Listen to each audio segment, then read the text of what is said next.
One पर्व, अर्जुनाभिगमन पर्व, विंशोध्याय, श्रीकृष्ण और शाल्व का भीषण युद्ध। भगवान श्रीकृष्ण कहते हैं, राजन, आपका राजसूय महायज्ञ समाप्त होने पर मैं शाल्व से विमुक्त आनतनगर, द्वारका में गया। 1 महाराज, मैंने वहां पहुंचकर देखा, द्वारका श्रीहीन हो रही है। वहां न तो स्वाध्याय होता है, न वष्टकार। वो पूरी आभूषणों से रहित सुंदरी नारी की भांति उदास लग रही थी। 2 द्वारका के वन, उपवन तो ऐसे हो रहे थे, मानो पहचाने ही न जाते हों। ये सब देखकर मेरे मन में बड़ी शंका हुई और मैंने कृतवर्मा से पूछा। 3 नरश्रेष्ठ, इस वृषनिवंश के प्रायः सभी स्त्री पुरुष अस्वस्थ दिखाई देते हैं, इसका क्या कारण है? यह मैं ठीक ठीक सुनना चाहता हूँ। 4 नृपश्रेष्ठ, मेरे इस प्रकार पूछने पर कृतवर्मा ने शाल्व के द्वारकापुरी पर घेरा डालने और फिर छोड़कर भाग जाने का सब समाचार विस्तारपूर्वक कह सुनाया। 5 भरतवंश शिरोमणे, ये सब वृतांत पूर्ण रूप से सुनकर मैंने शाल्वराज के विनाश का पूर्ण निश्चय कर लिया। 6 भरत श्रेष्ठ, तदनंतर मैं नगर निवासियों को आश्वासन देकर राजा उग्रसेन, पिता वसुदेव तथा संपूर्ण वृषनिवंशियों का हर्ष बढ़ाते हुए बोला, यदुकुल की श्रेष्ठ पुरुषों, आप लोग नगर की रक्षा के लिए सदा सावधान रहें। 7-8 मैं शाल्वराज का नाश करने के लिए यहाँ से प्रस्थान करता हूँ। आप यह निश्चय जाने, मैं शाल्व का वध किए बिना द्वारकापुरी को नहीं लौटूंगा। 9 शाल्व सहित सौभनगर का नाश कर लेने पर ही मैं पुनः आप लोगों का दर्शन करूंगा।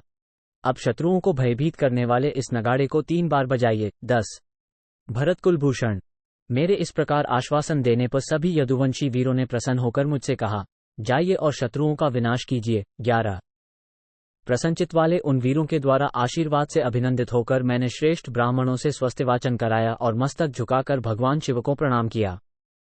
नरश्रेष्ठ, तदनंतर शैब्य और सुग्रीव नामक घोड़ों से जुते हुए अपने रथ के द्वारा संपूर्ण दिशाओं को प्रतिध्वनित करते हुए श्रेष्ठ शंख पांचजन्य को बजाकर मैंने विशाल सेना के साथ रण के लिए प्रस्थान किया।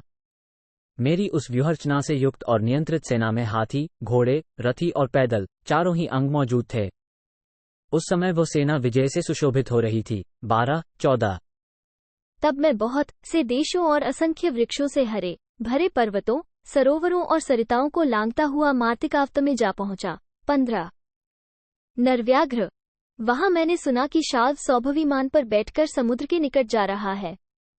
तब मैं उसी के पीछे लग गया। 16 शत्रुनाशन, फिर समुद्र के निकट पहुंचकर उत्ताल तरंगों वाले महासागर की कुक्षी के अंतर्गत उसके नाभिदेश एक द्वीप में जाकर राजा शाल्व सौभविमान पर ठहरा हुआ था। 17 युधिष्ठिर, वो दुष्टामा दूर से ही मुझे देखकर मुस्कुराता हुआ सा बारंबार युद्ध के लिए ललकारने लगा। 18 मेरे शार्ंग धनुष से छूटे हुए बहुत से मर्मभेदी बाण शाल्व के विमान तक नहीं पहुंच सके, इससे मैं रोष में भर गया। 19 राजन, नीच दैत्य दुर्धर्ष राजा शाल्व स्वभाव से ही पापाचारी था, उसने मेरे ऊपर सहस्रों बाणधाराएं बरसाईं। 20 मेरे सारथी, घोड़ों तथा सैनिकों पर उसने भी बाणों की झड़ी लगा दी।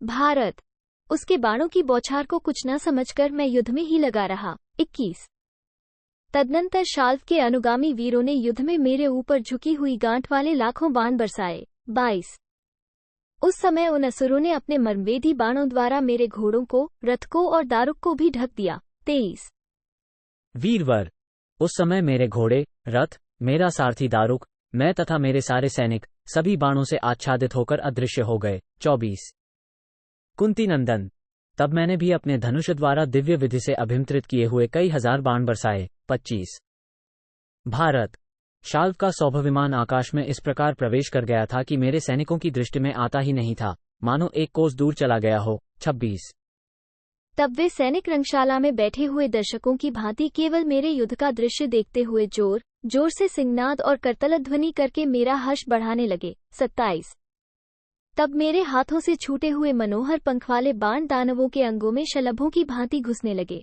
28 इससे सौभविमान में मेरे तीखे बाणों से मरकर महासागर में गिरने वाले दानवों का कोलाहल बढ़ने लगा। 29 कंधे और भुजाओं के कट जाने से कबंध की आकृति में दिखाई देने वाले वे दानव भयंकर नाद करते हुए समुद्र में गिरने लगे। 30 जो गिरते थे उन्हें समुद्र में रहने वाले जीव जंतु निगल जाते थे। तत्पश्चात मैंने गोदुग्ध, कुंदपुष्प, चंद्रमा, मृणाल तथा चांदी की सी कांति वाले पांचजन्य नामक शंख को बड़े जोर से फूंका।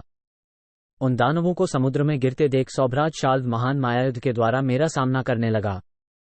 फिर तो मेरे ऊपर गदा, हल, प्रास, शूल, शक्ति, फरसे, खड्ग, शक्ति, वज्र, पाश, रिष्टि, कनप, बाण, पट्टिश और भुशुंडी आदि शस्त्रास्त्रों की निरंतर वर्षा होने लगी। 31-34 शाल्व की उस माया को मैंने माया द्वारा ही नियंत्रित करके नष्ट कर दिया। उस माया का नाश होने पर वो पर्वत के शिखरों द्वारा युद्ध करने लगा। 35 तदनंतर कभी अंधकार सा हो जाता, कभी प्रकाश सा हो जाता, कभी मेघों से आकाश घिर जाता और कभी बादलों के छिन्न भिन्न होने से सुंदर दिन प्रकट हो जाता था। कभी सर्दी और कभी गर्मी पड़ने लगती थी। अंगार और धूलि की वर्षा के साथ साथ शस्त्रों की भी वृष्टि होने लगती। इस प्रकार शत्रु ने मेरे साथ माया का प्रयोग करते हुए युद्ध आरंभ किया। 36-37 वो सब जानकर मैंने माया द्वारा ही उसकी माया का नाश कर दिया।